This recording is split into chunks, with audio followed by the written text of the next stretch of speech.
All right, we got the Friday feelings going down. Yeah. July 12th, we got some travel, CDK's writing checks to dealers, and we're going to talk about whatever else is going on. But it's so Friday right now.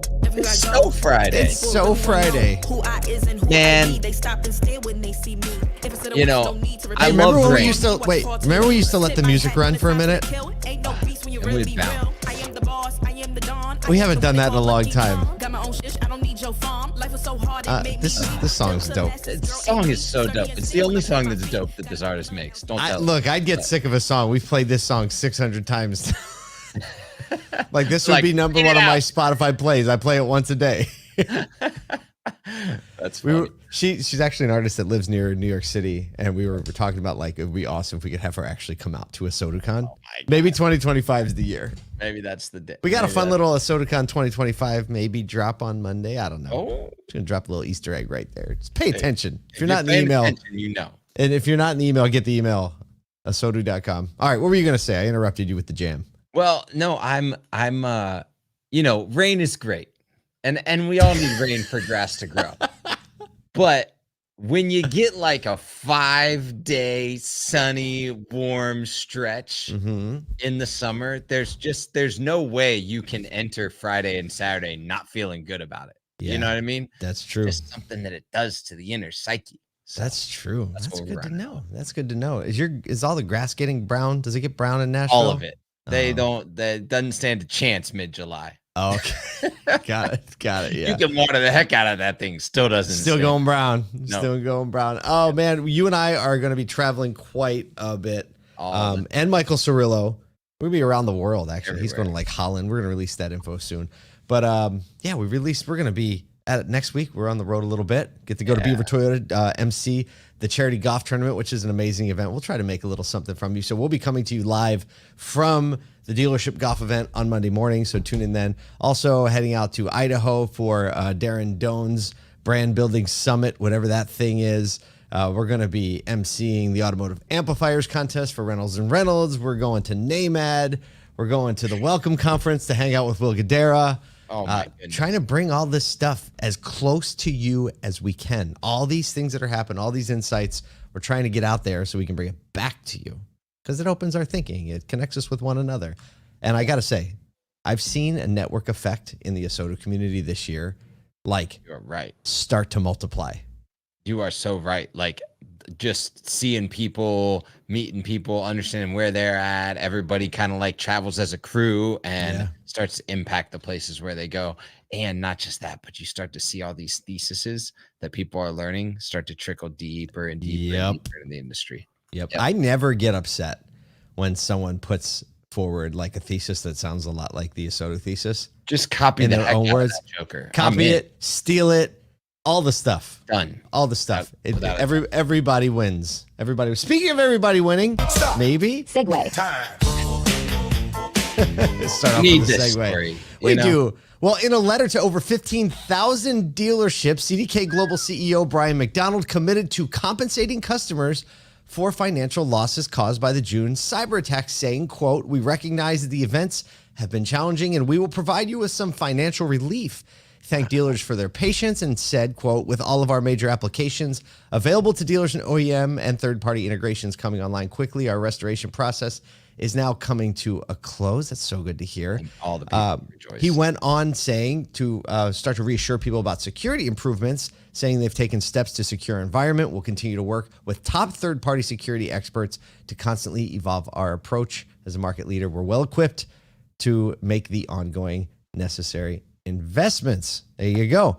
Kind of goes on to say, you know, whether or not they're leaning into training, whether or not you're a CDK customer or not, they've developed a free tool to conduct training to better prepare for potential cyber incidents, which is pretty cool. And also to help employees avoid pitfalls and the things that actually kind of open the doors and give people information, phishing scams, etc. They didn't share the specifics of the compensation, but they said that information will come to customers through their engagement team.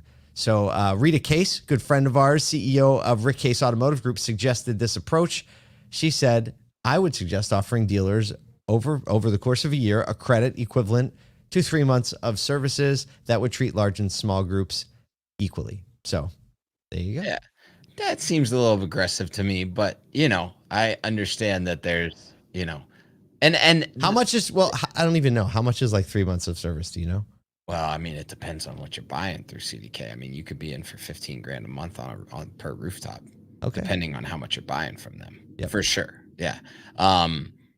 So spreading it over a year, definitely better for CDK, because then they wouldn't get hit with just basically no revenue for a month, right? I think that's probably something of what they'll do just to not, to mitigate kind of the short-term loss. Yep. I love the fact that they're providing more training tools for dealers along this side. Back when this was happening, I was talking about how software companies are held to the standards of things like SOC 2, ISO, standards that demand data proficiency in how data moves, who has access to it, what logins, all that type of stuff. You see these mid to large size groups implementing much more strict IT policies. And so I think like more and more training for the small to mid-size to even single rooftops, understanding like what data you're actually tapping into, have access to, your employees have access to, and how you're handling that is something that is just of heightened awareness now, which is great for the industry. Yeah, definitely. You're starting to hear like more and more people know what SOC 2 is. Right. I think a year ago, they were just the nerds that knew what it was. And now it's like, nah, maybe we should pay a little bit more attention. That's pretty important. Yep. It's kind of a thing. So it's good to see them on the up and up, thinking about how they can, do their best to make dealers whole through the transition. I saw a story and it says it was reported that the ransom was actually 25 million. Oh, wow. Yeah. We should have linked it up. I'll see if we can get it to link it up. But it was what website? I think it was Yahoo Finance. I don't know, one of those, but they basically said like someone who tracks this stuff was able to track a $25 million transaction into this. I don't know how they do all that. How you monitoring the hackers? How you monitoring? How you? Oh, it was on even know? Okay, our producer Nathan's typing in the show notes that he saw it on Retail Wire. Yeah, that must be where I saw it. But that's the first I saw like someone who claimed that it was a verified amount, which is lower than I thought it would be. Yeah. Hey, the car dealers, they got a better deal. Perspective of it. Oh yeah, they did negotiation. Kudos. If you're negotiating with someone, I'm going to trust the dealers to get it done. What group are you going to go negotiate with? Oh, they said Todd Caputo in there. Dang it. My wife asked Todd Caputo the other day. She's like, "Do you negotiate a lot?" He goes, "I negotiate everything." He's like, I am the guy that negotiates at Walmart. It does happen. Yeah, it can happen. You just have to know who to ask. All right, I don't have a segue for this next one. We're going right into the next story. Get this. Kia surged ahead in Q2 of U.S. electric vehicle sales thanks to their EV9 model. They placed third in the U.S. market behind, obviously, Tesla number one, Ford number two, but they passed Hyundai to be the third largest EV seller. They sold over 29,000 in the first half of 2024. They own 4.6% of U.S. EV market share. Kia does. That's strong. The new EV9, they sold almost 10,000 units in the first 6 months. Their EV6 sales increased by 40% in Q2.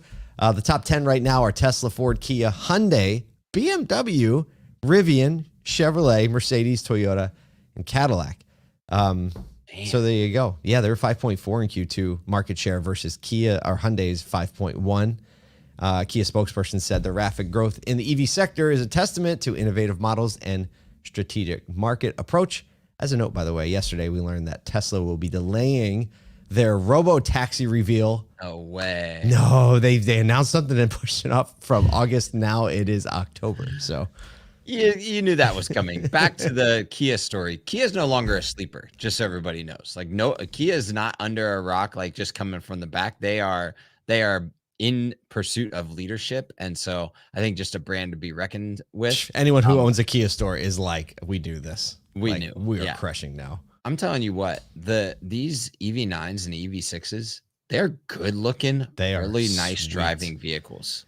Like, you can't shake a stick at these guys, and so it's no wonder that just need a little more range. A little more range for sure.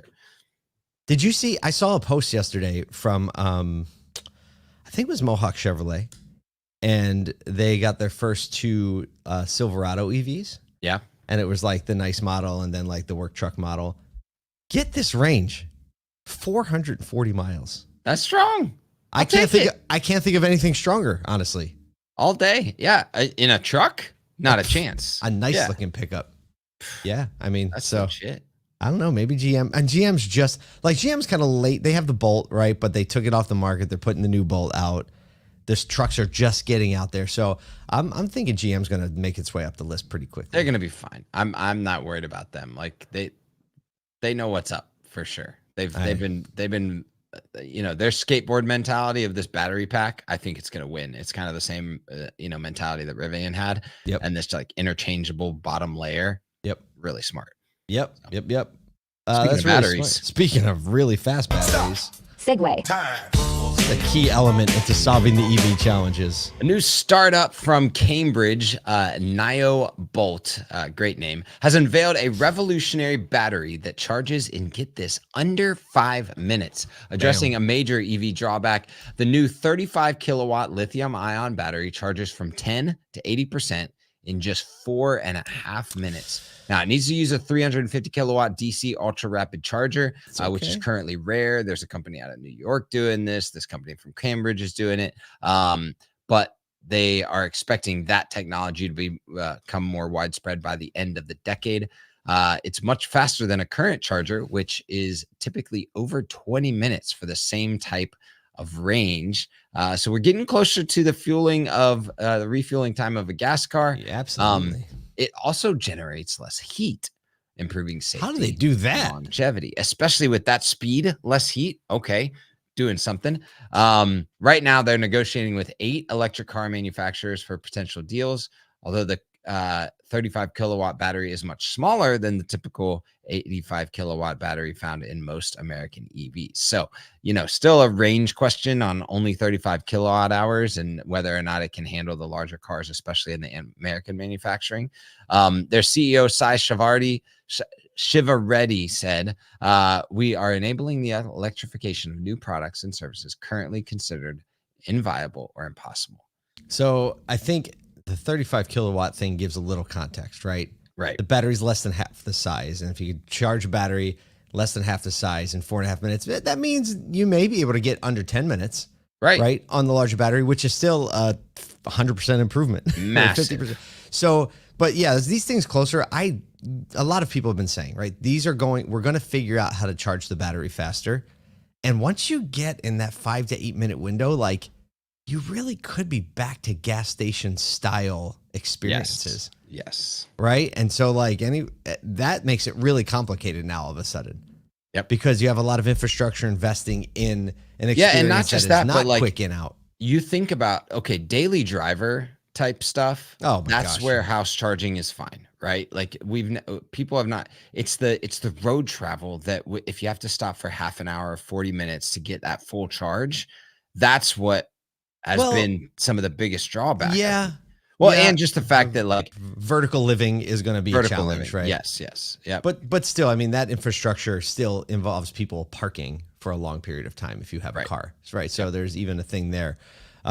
So question to ask: would you take less range for quicker charging? If you get a vehicle that charges in 4.5 minutes, would you take less range? I don't know. I don't think I would. Not yet. I would not. Not yet. I would nah. Well, and again, this is because A, I would charge at home if I had an EV.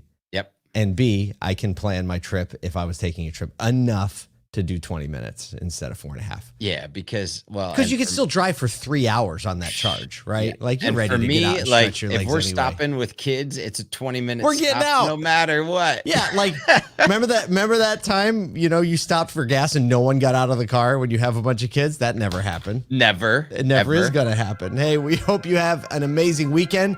If you are working the floor, hey, smile a little bigger. Listen to what people are saying. Give them what they need. We will see you here tomorrow or Monday from the golf course.